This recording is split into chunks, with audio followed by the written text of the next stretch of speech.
श्री कमलेश मिश्र जी, जिलाध्यक्ष सुनील सिंह जी,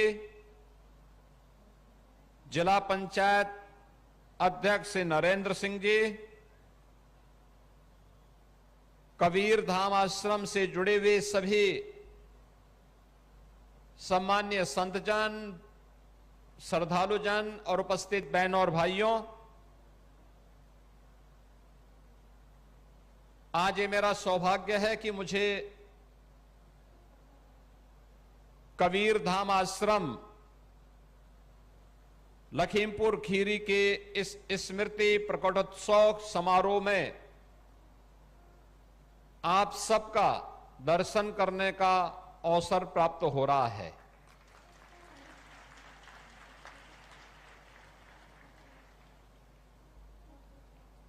जब संत कबीर दास जी का नाम आता है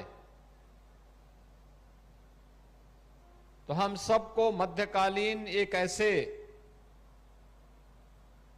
संत का स्मरण सहसा ही हर भारतीय के मन में उमड़ पड़ता है, जिस संत ने अपनी बेबाकी के कारण निर्गुण भक्ति की एक ऐसी धारा अपने दोहों, अपनी साखी, अपनी शब्दियों के माध्यम से उस कालखंड में प्रवाहित की थी, जिसने सामाजिक विसंगतियों पर प्रहार करते हुए आत्मा और परमात्मा के बारे में आम जनमानस को स्थानीय भाषा में समझाने के लिए बड़ी सहजता और सरलता से उन्होंने अपनी साखी, शब्दी और दोहों के माध्यम से समझाने का काम किया था। ऐसी भारत की भक्ति की निर्गुण परंपरा से जुड़े हुए संत कबीरदास जी महाराज की परंपरा में आज से कुछ दशक पूर्व इस लखीमपुर खीरी में जिन पूज्य संतों ने इस आश्रम की स्थापना की थी, आज उनकी स्मृति प्रकटोत्सव समारोह को पूज्य संत असंगदेव जी महाराज के द्वारा जिस प्रभावी ढंग से आगे बढ़ाने का काम हो रहा है, इस अवसर पर मैं उन पूज्य संतों श्री क्षमा देव जी महाराज, पूज्य संत गुरुमन देव जी महाराज और इस परंपरा से जुड़े हुए उन सभी पूज्य संतों की जिनकी स्मृति के लिए प्रकटोत्सव आज यहां पर आयोजित हो रहा है, जिन्होंने कबीर दास जी की वाणी को अपने व्यवहारिक जीवन में उतार करके उसके अनुरूप जीवन जिया था, उन सब की स्मृतियों को नमन करते हुए मैं विनम्र श्रद्धांजलि अर्पित करता हूं और इस आयोजन के लिए श्री असंगदेव जी महाराज को और उनके सभी अनुयायियों को हृदय से धन्यवाद भी देता हूं। बहनों और भाइयों, गुरु का जीवन में क्या महत्व है, यह भी कबीरदास जी महाराज ही हमें बताते हैं कि गुरु गोविंद दो खड़े काखे लागू पाए, यानी गुरु और गोविंद दोनों एक साथ खड़े हैं तो पहले किसको प्रणाम करना है? वो कहते हैं पहले हम उस सदगुरु को प्रणाम करें जो हमें इस समाज में ज्ञान उपलब्ध कराता, अच्छे और बुरा की बुराई के बारे में, सत्य और असत्य के बारे में, धर्म के वास्तविक मर्म के बारे में बता रहा है। पहले हम उस गुरु को प्रणाम करें, क्योंकि वही गुरु हमें परमात्मा तक पहुंचने का मार्ग भी हमारा प्रशस्त करेगा। यह भी संत कबीर जैसे ब्रह्मज्ञानी संतों के द्वारा जब अपनी वाणी के माध्यम से समाज को बताया जाता है समाज की उस समय की विसंगतियों के खिलाफ भी किस प्रकार का प्रहार उन्होंने किया था। खासतौर पर आज के समाज के लिए वो अत्यंत प्रासंगिक है, जिसमें लोगों के मन में अधिक से अधिक संपत्ति बनाने की एक होड़ सी लगी है, अधिक से अधिक संपत्ति हड़पने और बनाने की, जायज और नाजायज दोनों तरीके से। उनके बारे में भी कबीर दास जी ने जो बातें कही कि साई इतना दीजिए जामे कुटुंब समाए, मैं भी भूखा ना रहूं साधु न भूखा जाए, यह आज भी हमारे लिए उतना ही प्रासंगिक है जो मध्यकाल में प्रासंगिक था। यानी हमें परमात्मा उतना दीजिए जिससे मैं भी भूखा न रहूं और मेरे यहां कोई संत आ जाए, कोई सज्जन आ जाए, कोई जरूरतमंद आ जाए, वह भी भूखा न जाए, इतनी मेरी सामर्थ्य हो। यही प्रार्थना वह ईश्वर से करते हैं और ईश्वर से करते करते उन्होंने अपना पूरा जीवन, याद करिए ब्रह्मज्ञानी संत, लेकिन उन्होंने कभी अपना काम नहीं छोड़ा।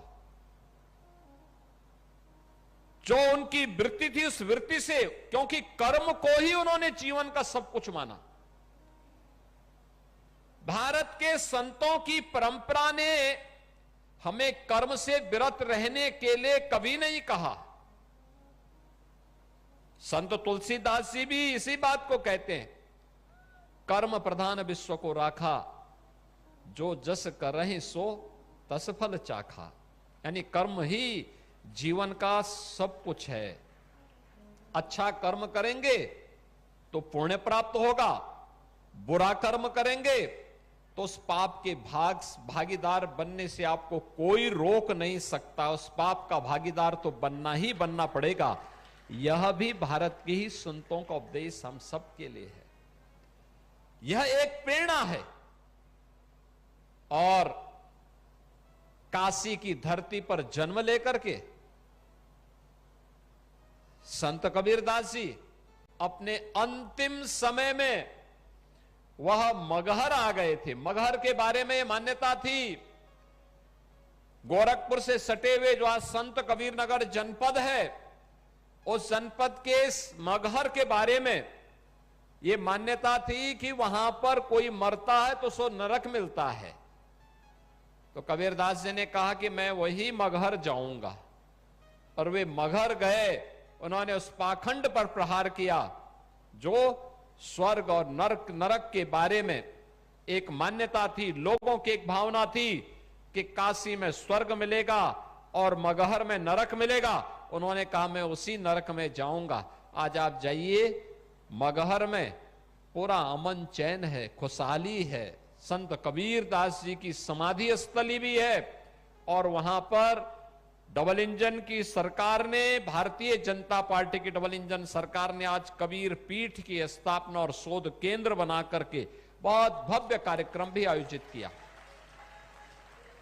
स्वयं प्रधानमंत्री मोदी जी ने उसका शिलान्यास किया, और पूर्व राष्ट्रपति माननीय श्री रामनाथ कोविंद जी उस कार्यक्रम में हम लोगों ने आमंत्रित किया था। उनके हाथों से उसका लोकार्पण का कार्यक्रम भी वहां पर संपन्न हुआ। यानी हम कर्मों को प्रधानता न देकर के केवल उन मान्यताओं पर विश्वास जब कर लेते हैं, याद रखना आप अच्छे हो या बुरे हो, इस बात पे निर्भर करता है कि आपका कर्म कैसा है। अगर बुरा कोई व्यक्ति करता है और वह अच्छे फल की आशा करता है, तो मुझे लगता है कभी संभव नहीं हो सकता है। हमें अच्छा करना चाहिए, अच्छे फल हमें प्राप्त होंगे। और भगवान कृष्ण ने गीता में भी यही कहा था, कर्मणे वादिका रस्ते मां फलेषु कदाचन। यानी कर्म सब कुछ है, हमें अपने कर्म पर विश्वास करना चाहिए। कर्म कौन? जो निष्काम हो। फल की चिंता मत करिए, वह तो आपको अपने आप ही प्राप्त होगा। आप बताइए ना, अगर आप बबूल का पेड़ लगाएंगे और उम्मीद करेंगे कि उसमें आम आएंगे, तो क्या आम आ जाएंगे? नहीं आएगा। इसके लिए आम का ही पौधा लगाना पड़ेगा, मेहनत करनी पड़ेगी, तब 5 साल 7 साल के बाद आपको आम खाने के लिए प्राप्त होगा और एक लंबे समय तक आपको इसका आनंद प्राप्त होगा। बाग लगाएंगे, लोगों को भी खिलाएंगे और व्यवसाय भी कर सकते हैं। बहुत कुछ हो सकता है, ये कर्म पर निर्भर करता है। जैसा करेंगे वैसा फल प्राप्त करेंगे, और यही हमारे इन पूज्य संतों की वाणी रही है।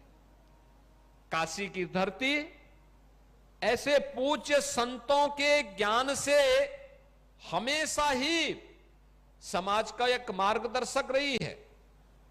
उसी काशी में संत कबीरदास जी का जन्म होता है, उसी काशी में सदगुरु रविदास जी महाराज का उनका प्रकट का स्थली भी वही काशी है। वही काशी है जिसमें अनेक ऐसे पूज्य संतों ने अपनी साधना से प्राप्त सिद्धि के माध्यम से लोक कल्याण का मार्ग प्रशस्त किया, और देश के अंदर भी संत कबीर की इस परंपरा में अनेक ऐसे संत आज भी देश और दुनिया के अंदर लगातार उनकी वाणियों के माध्यम से समाज का मार्गदर्शन कर रहे हैं। याद करना, जातीयता पर भी प्रहार किया था संत कबीरदास जी ने, और उस समय भी उन्होंने बहुत कुछ किया था। उनके पूज्य गुरुदेव जगत गुरु रामानंदाचार्य ने उस समय उन्होंने इस बारे में कहा था, जातीय विसंगतियों पर और उस समय की छुआछूत और अस्पृश्यता के भाव पर भी उन्होंने बहुत प्रभावी हमला किया था। उन्होंने उस समय कहा था कि जाति पाति पूछे नहीं कोई, हरि को भजे सो हरि का होई। यानी जो ये जाति पाति का बंधन जब तक टूटेगा नहीं, ये देश की गुलामी का कारण था। यानी जो देश की गुलामी का कारण रहा हो, जिसके कारण हमारा अस्तित्व संकट में खड़ा हुआ था, जिन कारणों से हमारी आस्था पर प्रहार हो रहा था, जिन कारणों से हमारे धर्मस्थल अपवित्र हुए थे, जिन कारणों से हमारी उस समय की पीढ़ी के सामने अस्तित्व का संकट खड़ा हुआ था, उनमें से समाज का विभाजन एक प्रमुख कारण रहा है।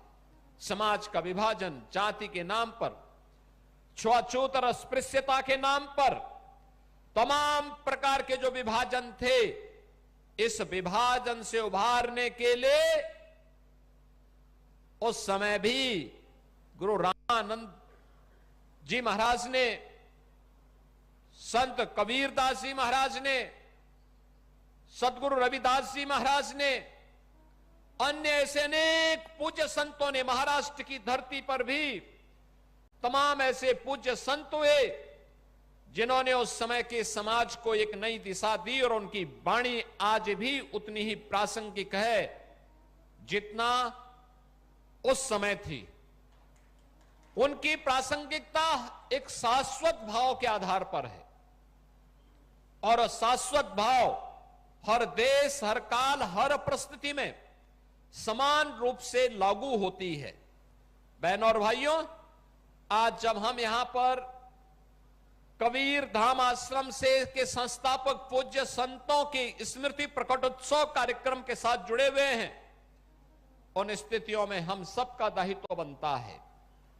आज हमारा भारत विकास की जिन नई बुलंदियों को छूता हुआ दिखाई दे रहा है, एक नया भारत है। एक नया भारत जो अपनी विरासत पर भी गौरव की अनुभूति करता है, और जो विकास के नित नए प्रतिमान को स्थापित करते हुए लगातार दुनिया के अंदर एक ताकत के रूप में अपने आप को स्थापित कर रहा है। आप अनुमान करिए ना, आज से 10 वर्ष पहले, 8 वर्ष पहले कोई कल्पना करता था कि अयोध्या धाम में श्री राम जन्मभूमि पर भगवान राम का मंदिर बन पाएगा। जब राम भक्त इसके लिए आवाज उठाते थे तो लोग बोलते थे कि सपना सपना ही बना रहेगा। राम भक्त कहता था कि नहीं, हमें कितना भी संघर्ष करना पड़ेगा हम करेंगे। 500 वर्षों से संघर्ष है, आगे भी संघर्ष करेंगे, लेकिन हम अपने मुद्दे से भटकेंगे नहीं। याद करिए, जब एकजुटता होती है ना, असंभव भी संभव हो जाता है। आज आप अयोध्या धाम में जाएंगे, भगवान राम का भव्य मंदिर का निर्माण हो चुका है। जो अयोध्या वीरान थी, आज फिर से वहां रौनक आ गई है। यानी अयोध्या धाम में गत वर्ष 6 करोड़ से अधिक श्रद्धालु दर्शन करने के लिए आया था। 6 करोड़ से अधिक श्रद्धालु अकेले अयोध्या धाम में। जिस अयोध्या में बामुश्किल कुछ लाख श्रद्धालु आ पाते थे, आज गत वर्ष 6 करोड़ श्रद्धालु आए थे। और इस वर्ष तो ये संख्या और भी बढ़ेगी, क्योंकि प्रयागराज महाकुंभ के कारण 13 जनवरी से लेकर के और 27-28 फरवरी तक हम लोगों ने देखा कि प्रतिदिन 10 लाख श्रद्धालु अकेले अयोध्या धाम में आता था दर्शन करने के लिए। बहनों और भाइयों, ये बातें इस बात को दिखाती हैं कि हम जब भी प्रयास करेंगे उसके परिणाम आएंगे।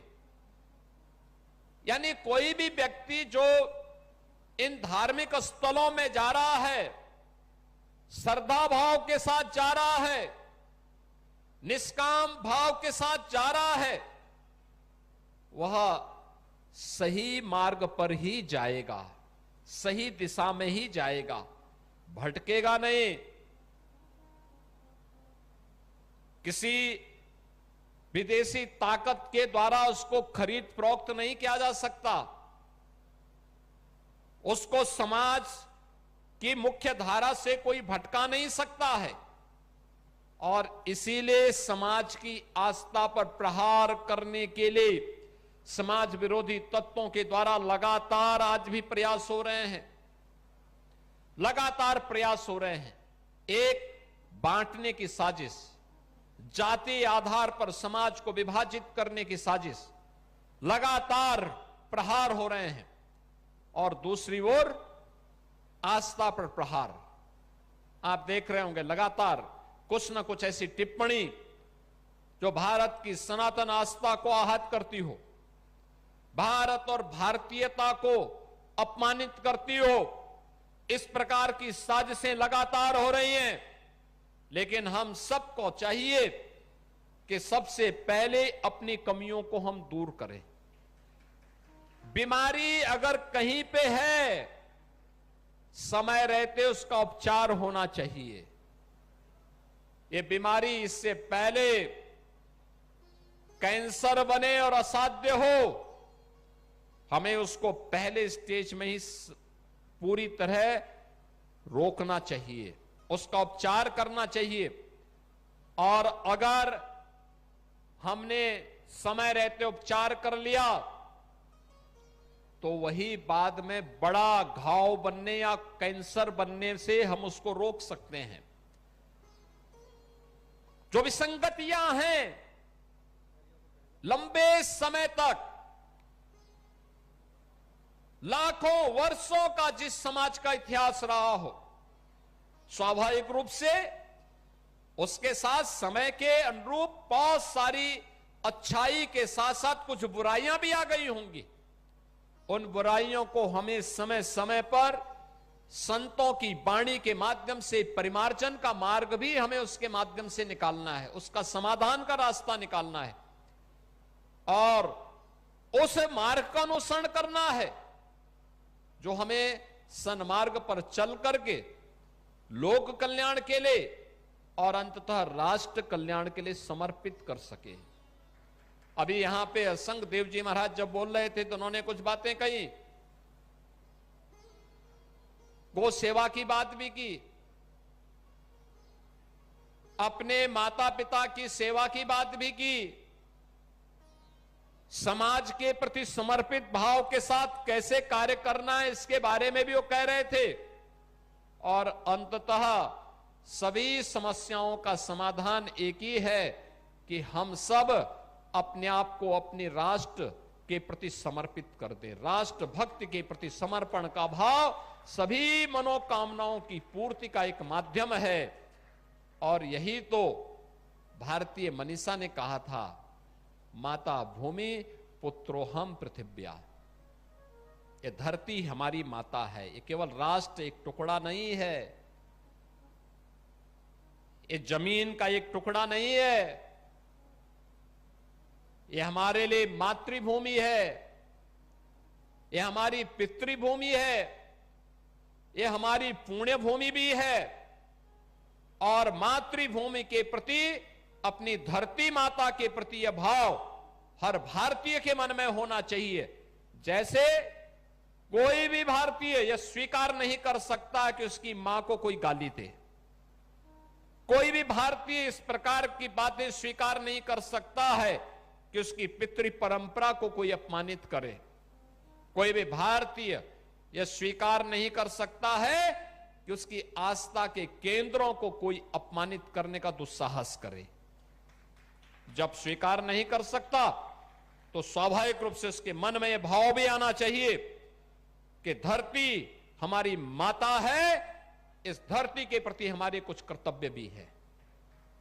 जैसे मां बच्चे का देखभाल करती है, ऐसे धरती माता भी तो उसी प्रकार का भाव से हम सबको पलने, पोसने, आगे बढ़ने, जीवन का गुजर बसर करने, आजीविका का साधन उपलब्ध करवाने और हर प्रकार की समृद्धि का मार्ग भी तो यही धरती माता हमें देती है। और उन सभी मनोकामनाओं की पूर्ति का माध्यम भी ये धरती माता ही जब बनेगी तो हमारा सब कुछ समर्पण होना चाहिए अपने राष्ट्र के प्रति।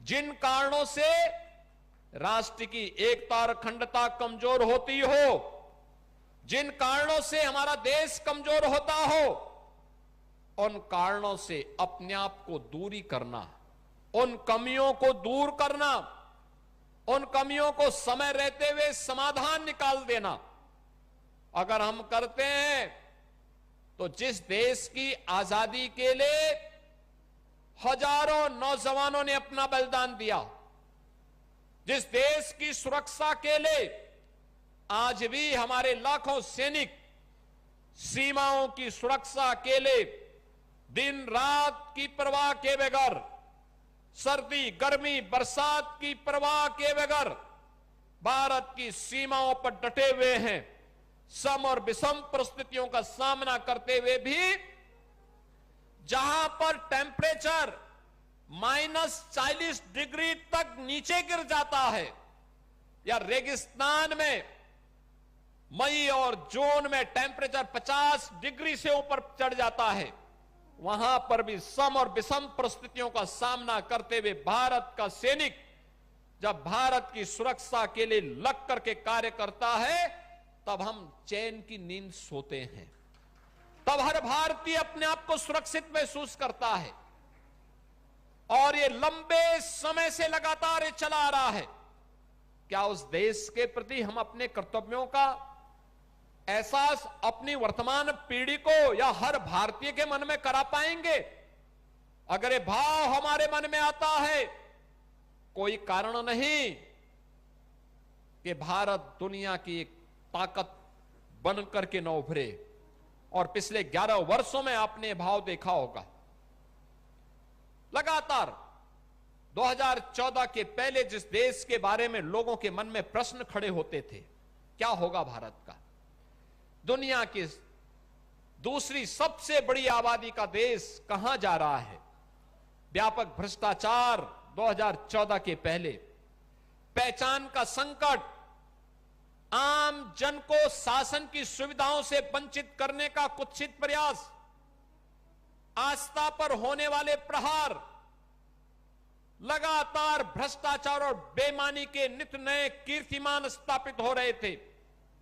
2014 में सौभाग्य से भारत माता के एक सपूत को देश का नेतृत्व मिला और नरेंद्र मोदी जी के नाम पर जब वह भारत माता का सपूत भारत के प्रधानमंत्री के रूप में भारत की सत्ता का संचालन करने लग गया, देखते ही देखते भारत की तकदीर भी और भारत की तस्वीर भी बदलती हुई नजर आई है। आज आप देखते होंगे भारत के बारे में अब कोई प्रश्न खड़ा नहीं करता है। भारत के सामने पहचान का संकट नहीं है। भारत आज दुनिया की चौथी बड़ी अर्थव्यवस्था बन गया है और अगले कुछ महीनों के अंदर भारत दुनिया की तीसरी बड़ी अर्थव्यवस्था बनने जा रहा है। यानी भारत से बड़ा इसके बाद केवल दो देश रहेंगे अर्थव्यवस्था में, एक अमेरिका, दूसरा चीन। बाकी सब पिछड़ते जा रहे हैं, भारत से पीछे होते जा रहे हैं। भारत में आज आप देखते होंगे लखीमपुर खीरी की सड़कों का जो कनेक्टिविटी है, 2014 के पहले क्या हालत थी। आने जाने में दिक्कत थी, कोई पहुंच नहीं सकता था। गांव गांव में सड़कों का अभाव था, बिजली नहीं थी। आजादी के 70 वर्षों तक भी लाखों गांव और मजरे ऐसे थे जहां तक बिजली नहीं पहुंची थी। करोड़ों घर ऐसे थे जिनके पास नागरिक ऐसे थे जिनके पास सिर ढकने के लिए छत नहीं था। करोड़ों लोग ऐसे थे जिनके घर में शौचालय नहीं था। करोड़ों लोग ऐसे थे जिनके पास उज्ज्वला योजना का कनेक्शन नहीं था। करोड़ों लोग ऐसे थे जिनको आजादी के 70 वर्ष होने के बाद भी 2 समय भोजन नहीं मिल पाता था। नौजवान भटक रहा था, किसान आत्महत्या कर रहा था। देश के अंदर आतंकवाद, नक्सलवाद और उग्रवाद सिर चढ़ करके बोल रहा था। विदेशी घुसपैठ लगातार हो रही थी।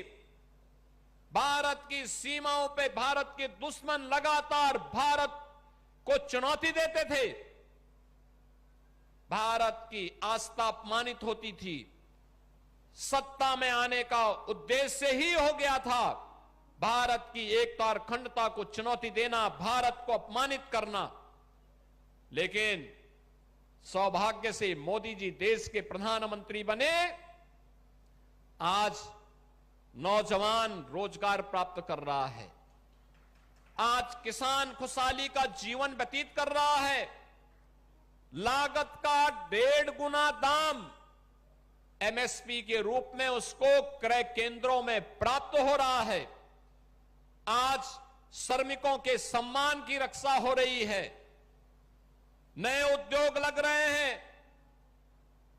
विकास के नित नए प्रतिमान स्थापित हो रहे हैं। अच्छी सड़कें, सिंगल लेन, डबल लेन, 4 लेन, 6 लेन, 12 लेन की, मेट्रो के नए नए पब्लिक ट्रांसपोर्ट सिस्टम की नई नई सुविधाएं विकसित हो रही हैं। रोपवे की सुविधाएं विकसित हो रही हैं। लोगों को प्राकृतिक आपदा से बचाने के लिए नए प्रयास हो रहे हैं। और भारत की आस्था का सम्मान कैसे होना है?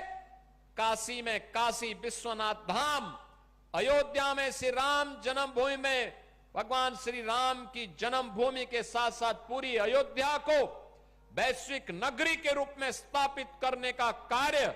और आपके लखीमपुर खीरी में भी तो गोला गोकर्ण नाथ के धाम को विकसित करने के बड़े कार्यक्रम को आगे बढ़ाया गया है। ये नया भारत है। विरासत को भी और विकास में भी बेहतर समन्वय करता है। भारत की आस्था के साथ खिलवाड़ स्वीकार नहीं करता है। गरीबों को उनका हक प्रदान करता है। याद करिए जो कार्य देश की आजादी के तत्काल बाद होना चाहिए था, वह कार्य उस समय नहीं हुआ। जो कार्य 1947 से लेकर के 1960 के बीच में होना चाहिए था कि हर गरीब के सिर को ढकने के लिए एक छत मिले, नहीं दिया। मोदी जी आए, 4 करोड़ गरीबों को उन्होंने प्रधानमंत्री आवास योजना का लाभ प्रदान किया। जिन गरीबों के घर में शौचालय बनना चाहिए था, ये शौचालय बीमारी से मुक्ति का भी और नारी गरिमा के प्रतीक भी थे। उन गरीबों के घर में शौचालय नहीं बने। मोदी जी आए, उन्होंने 12 करोड़ गरीबों के घर में एक एक शौचालय बनाया। आज नारी गरिमा की भी रक्षा हो रही है और बीमारी से भी मुक्ति हो रही है।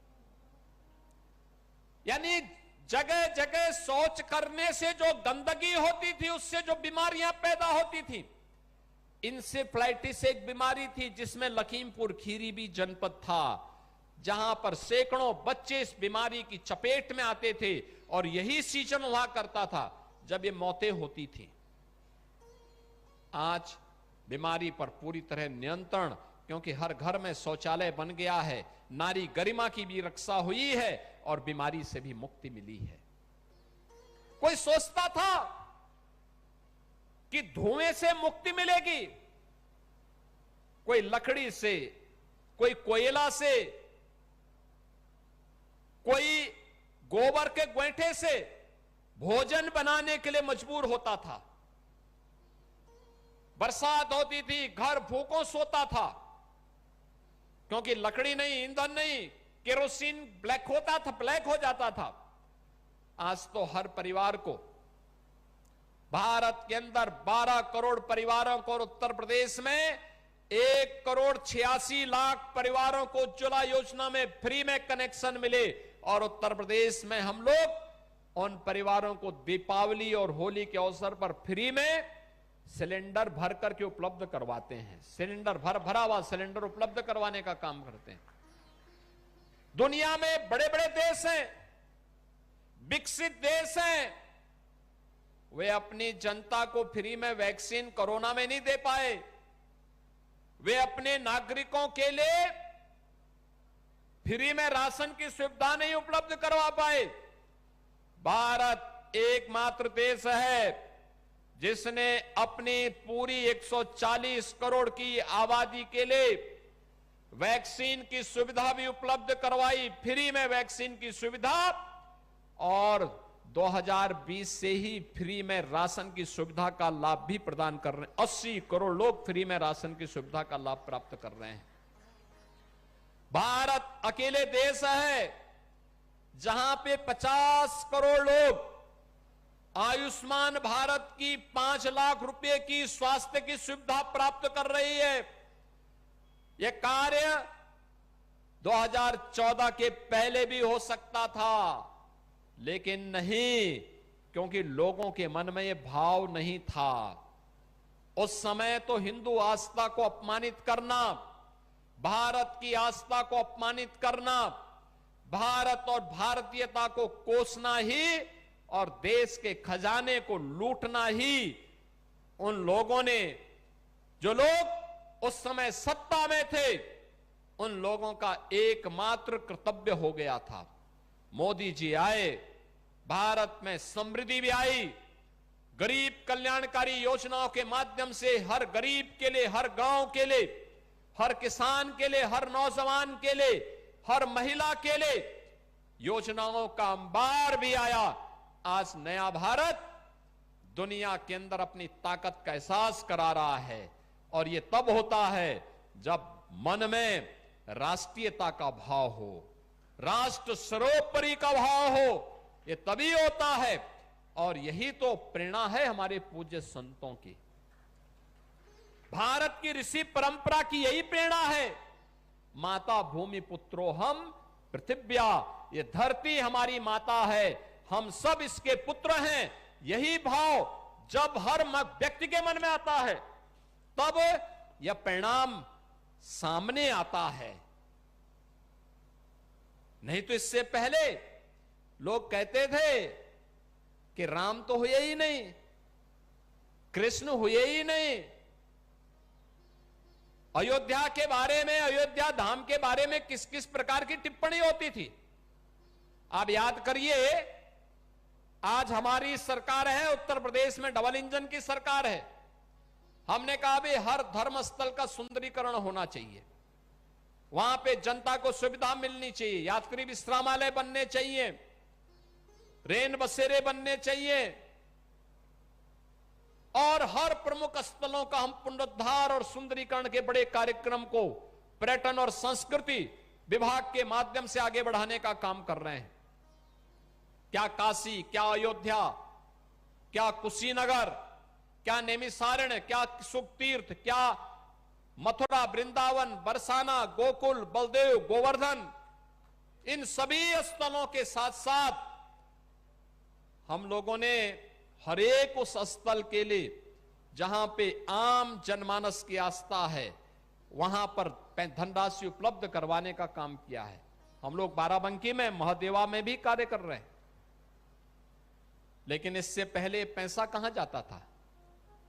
कब्रिस्तान की बाउंड्री में जाता था। आप सोचो ना, मैं जब यहां पर आया तो मैंने इस गांव के बारे में पूछा, मुझे बताया गया गांव का नाम है मुस्तफाबाद। मैंने कहा कितनी मुस्लिम आबादी रहती है यहां पे? कहा एक भी नहीं, लेकिन नाम मुस्तफाबाद हो गया। हमने कहा भाई अब ये नाम बदलना चाहिए, मुस्तफाबाद ने कबीर धाम इसका नाम रख दो। हम प्रस्ताव मंगाएंगे, यहां से प्रस्ताव मंगा करके इस कार्यक्रम को आगे बढ़ा देंगे। बहनों और भाइयों,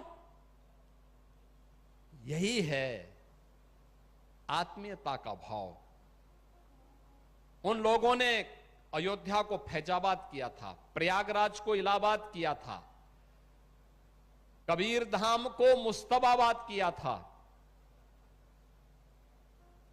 और ये हमारी सरकार है, फैजाबाद को अयोध्या बना रही है, इलाहाबाद को प्रयागराज बना रही है, और मुस्तफाबाद को फिर से कबीर धाम स्थल बना करके उस गौरव की पुनर्स्थापना के कार्यक्रम के साथ आपको जोड़ रही है। आप सोचो, आपकी पहचान को समाप्त कर दिया जाए, आपके सामने अस्तित्व का संकट खड़ा हो जाएगा। ये जो पहचान थी, यह भी अस्तित्व के से जूझते हुए समाज के लिए उसी प्रकार के षड्यंत्र का हिस्सा था। और खासतौर पर इस सीमावर्ती क्षेत्र में तो और भी यह महत्वपूर्ण पड़ता है। लखीमपुर खीरी केवल एक जनपद नहीं, क्षेत्रफल के हिसाब से देखेंगे तो प्रदेश के सबसे बड़े जनपदों में लखीमपुर खीरी की गिनती होती है। सीमावर्ती जनपद भी है, और तब भी इस प्रकार की शरारत करने से लोग बाज नहीं आए। यानी यहां पर भी नाम में भी सेकुलर, ये सेकुलर नहीं, ये पाखंड है, और इस पाखंड से मुक्ति आज के समय में आवश्यक है। और उसी का आह्वान करने के लिए आज हम सब आपके पास आए हैं, आपसे कहने के लिए। मुझे अच्छा लगा बहुत सारी चीजों को लेकर के अपनी गुरु परंपरा और संत कबीर दास जी की वाणी को सामने रख करके, पूज्य संतों की वाणी को सामने रख करके, पूज्य संत असंग देव जी महाराज लगातार जन चेतना का संचार करने के लिए इस लखीमपुर खीरी के माध्यम से और कबीर आश्रम से जुड़े हुए सभी मठ और मंदिरों के माध्यम से इस भाव का संचार कर रहे हैं।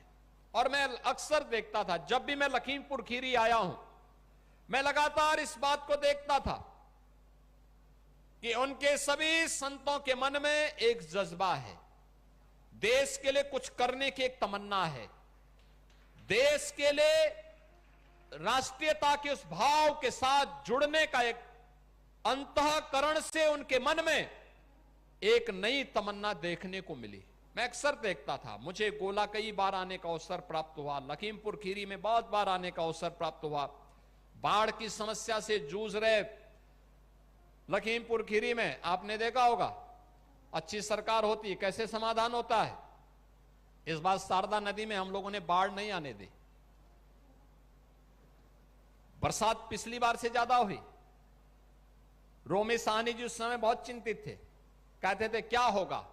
हमने कहा ऐसी व्यवस्था करवा देंगे कि बाढ़ भूल जाएगी आना आपके जनपद में।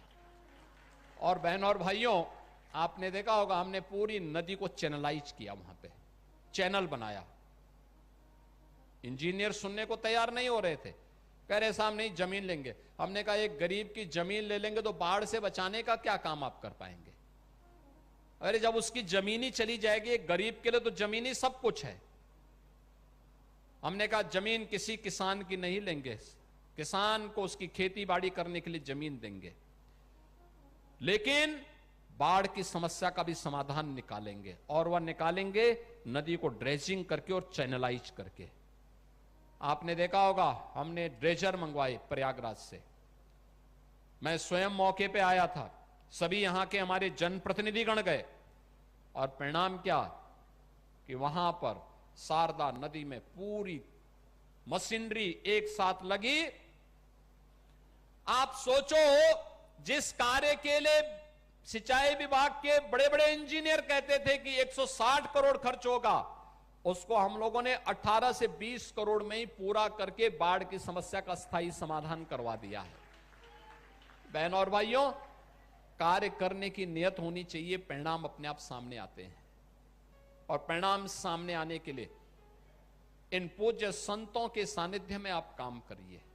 इनके द्वारा चलाया जा रहा जन जागरूकता अभियान, इनके द्वारा धर्म के प्रति आग्रही बनाने का जो कार्यक्रम किया जा रहा है, इनके द्वारा जो कार्यक्रम चलाए जा रहे हैं नशा के खिलाफ, याद करना नशा नाश का कारण है,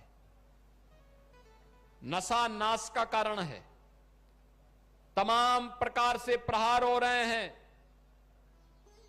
उसमें से नशा भी एक कारण है। गौ संरक्षण के प्रति आग्रही बनना, प्रदेश सरकार ने 16 लाख भारतीय नस्ल के गोवंश के संरक्षण के कार्यक्रम को अपने हाथों में लिया है, और इसमें एक निराश्रित गो आश्रय स्थल है। हम लोग हर गाय के लिए 1500 रुपया महीना दे रहे हैं। मेरा आग्रह होगा जनता जनार्दन से भी, जनप्रतिनिधियों से भी, वे उन गौशालाओं में साप्ताहिक रूप से भ्रमण करके देखें कि गाय को सही चारा दिया जा रहा है कि नहीं दिया जा रहा है। क्योंकि अगर हम केवल जाएंगे, आपको कुछ नहीं करना है, आप केवल जाएंगे वहां सफाई ठीक है कि नहीं है, गाय को चारा ठीक दिया जा रहा है कि नहीं दिया जा रहा है, सर्दी से गर्मी से बचाव की व्यवस्था है कि नहीं है, अगर आप इतना भी देख लेंगे तो गौ माता की बड़ी कृपा आपके ऊपर बरस जाएगी, बड़ी कृपा हो जाएगी। याद रखना, हमें गौ माता को तस्करों के हाथों में जाने से बचाना है, और धीरे धीरे करके हमारा प्रयास हो कि जो हमारी खेती अभी केमिकल और फर्टिलाइजर से ऊसरता की तरफ जा रही है, देश के अंदर जिन राज्यों ने ज्यादा केमिकल और फर्टिलाइजर का उपयोग किया है, वहां की धरती ऊसर हो गई है। अब वहां पे अनाज पैदा होने में कठिनाई हो रही है, रेगिस्तान जैसी स्थिति पैदा हो रही है, और ज्यादा केमिकल और फर्टिलाइजर का उपयोग करने का दुष्परिणाम क्या है कि वहां पे कैंसर, किडनी खराब होने की, लीवर खराब होने की बहुत बड़े पैमाने पे शिकायतें आनी शुरू हो गई। कुछ राज्यों में तो कैंसर के नाम पे ट्रेन भी चल रही है। इतना ज्यादा केमिकल और फर्टिलाइजर का उपयोग उन्होंने फसलों के लिए किया। और इसीलिए आप सबसे मेरा आग्रह होगा, लखीमपुर खीरी खेती किसानी वाली भूमि है, बहुत उर्वरा भूमि है, अत्यंत उर्वरा भूमि है यहां की। हम धीरे धीरे करके, जिसके पास 10 एकड़ खेती है वह प्रयास करे कि पहले चरण में 2 एकड़, और धीरे धीरे करके उसको प्राकृतिक खेती की तरफ लेकर के चले। यानी प्राकृतिक खेती में देसी भारतीय गोवंश, एक गाय 1 वर्ष में 30 एकड़ खेती के लिए आपको वह सब कुछ दे देगी जो फर्टिलाइजर, केमिकल और पेस्टिसाइड से आपको प्राप्त होता है, उससे अच्छा देगी। और ये जो भी प्रोडक्ट होगा, जो भी खाद्यान्न होगा, ये जैविक खाद्यान्न होगा, जैविक खाद्यान्न होगा। इस जैविक खाद्यान्न से बीमारी नहीं होगी।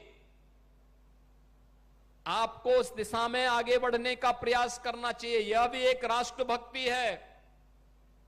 उर्वरक और केमिकल फर्टिलाइजर से धीरे धीरे छुटकारा, और इसको हम गाय के गोबर और गौमूत्र से बनने वाला जो जीवामृत है, उस दिशा में आगे बढ़ते हैं। लागत कम होगी। 1 एकड़ में एक अन्नदाता किसान को 12,000 से लेकर के 15,000 की बचत तो केवल इसी से हो जाएगी। 1 एकड़ में अमूमन एक किसान 12 से 15,000 का केमिकल फर्टिलाइजर और पेस्टिसाइड उपयोग करता है। ये सब बचत हो जाएगा। यानी इसी को, ये नेचुरल फार्मिंग है, प्राकृतिक खेती है। इस प्राकृतिक खेती को आप बढ़ावा देंगे तो स्वस्थ भी रहेंगे, कोई साइड इफेक्ट भी नहीं होगा, खेती की लागत भी कम होगी, उत्पादन उससे बेहतर होगा, खेती की जीवंतता भी बनी रहेगी, और खेती की उर्वरता बना करके हम आने वाली पीढ़ी को भी एक उन्नत भविष्य देने में सफल हो पाएंगे। यह हमारा एक दायित्व होना चाहिए। ये एक राष्ट्रीय कार्य है। ये भी तो गौ रक्षा करना और खेती की भी अपनी रक्षा करना, उसकी उर्वरता को बचाना। जल संसाधनों का भी यहां अभाव नहीं है, लेकिन अति दोहन करके हम इस गलतफहमी में न रहें कि यहां पे तो जल स्तर ऊपर है, कोई समस्या नहीं होगी। हमारा प्रयास होना चाहिए, जितना हम जमीन से नीचे से जल ले रहे हैं, भूगर्भीय जल ले रहे हैं, उतना बरसात में जमीन के नीचे चला भी जाए। घर में है, रेन वाटर हार्वेस्टिंग लगाइए। खेती है तो नई तकनीक को अपनाइए, उत्पादन भी ज्यादा होगा और साथ साथ आपको इसका लाभ भी होगा। नशे के खिलाफ, और किसी भी प्रकार का नशा हो, इसके खिलाफ एक अभियान का हिस्सा बनाइए। एकदम आप बनाएंगे। यद्यपि आपके प्रभारी मंत्री आपसे हमसे नाराज होंगे इस बात को लेकर के, लेकिन मुझे लगता है कि यह नशा नाश का कारण है, और यह विदेशी ताकतें भी एक साजिश का हिस्सा बना करके भारत को कमजोर करने का प्रयास कर रही हैं। उसके नए नए तरीके आ रहे हैं। उन तरीकों से वर्तमान पीढ़ी को मुक्त करना। और अंतिम बात जो आपको मैं बताना चाहूंगा वह है, आपके पास फोन है, अपने फोन का इस्तेमाल उतना ही करना जो आपकी जरूरत हो। आपकी आंख की रोशनी पर इस बहुत खराब असर डालेगी, बहुत ज्यादा। एवरेज एक व्यक्ति अपना 4 से 6 घंटे इसमें खर्च कर रहा है। उसकी कोई आवश्यकता नहीं, कोई आवश्यकता नहीं। प्रयास करिए 12 घंटे के समय में कम से कम 2 घंटे आपका मोबाइल फोन बंद रहे। रात्रि 12 घंटे तो यानी 14 घंटे बंद रखिए, शेष 10 घंटे, और वह भी 10 घंटे जब जरूरत हो तभी इस्तेमाल करिए। किसी प्रकार की मानसिक आघात से बचेंगे और साथ साथ आंख की ज्योति भी बनी रहेगी। तो ये सभी कार्य अगर आप कर पाएंगे तो आपके लिए हितकर होगा, और इन पूज्य संतों के प्रति हमारी यही श्रद्धा का भाव भी होगा। आज के इस अवसर पर यहां पर विकास संबंधी बहुत सारे प्रस्ताव हमारे पास आए हैं। इन सबको भी हम अपने पर्यटन और संस्कृति विभाग के माध्यम से आगे बढ़ाने का काम करेंगे। लखीमपुर खीरी जनपद के विकास के लिए डबल इंजन की भारतीय जनता पार्टी की सरकार पूरी प्रभावी ढंग से, पूरी प्रतिबद्धता के साथ कार्य कर रही है और कार्य करेगी। कोई सोचता था कि आपके इस जनपद में मेडिकल कॉलेज बनेगा, लेकिन आज मंजू त्यागी जी के विधानसभा क्षेत्र श्रीनगर में एक मेडिकल कॉलेज भी बन गया है। कोई सोचता था यहां पर कि 4 लेन की कनेक्टिविटी से जनपद जुड़ेगा, आज वह भी साकार हो रहा है। और यहां से यहां का एयरपोर्ट को भी हम आगे विस्तार देने का कार्य कर रहे हैं, जिससे लखीमपुर खीरी केवल एयर कनेक्टिविटी से ही नहीं बल्कि इको टूरिज्म के एक बेहतरीन केंद्र के रूप में विकसित हो सके, बहुत अच्छे केंद्र के रूप में। याद रखना, टूरिज्म में अपार संभावनाएं हैं रोजगार की। रोजगार की इन संभावनाओं को आगे बढ़ाने के लिए यहां के धार्मिक स्थलों को भी और यहां के प्राकृतिक सौंदर्य को भी सहारा लेकर के हम कार्य आगे बढ़ाएंगे। यह संभावना आपके पास है। यह समृद्धि इस जनपद को आने वाली पीढ़ी के जीवन को खुशहाल बनाने में काम आएगी। इस विश्वास के साथ मैं आज के इस अवसर पर उन पूज्य संतों की स्मृतियों को नमन करता हूं, जिनकी स्मृति में यह प्रकटोत्सव कार्यक्रम आज यहां पर पूज्य संत असंग देव जी महाराज ने आज यहां आयोजित किया है। आज के इस अवसर पर मैं इस कबीरधाम आश्रम से जुड़े हुए सभी पूज्य संतों को भी हृदय से अभिनंदन करता हूं।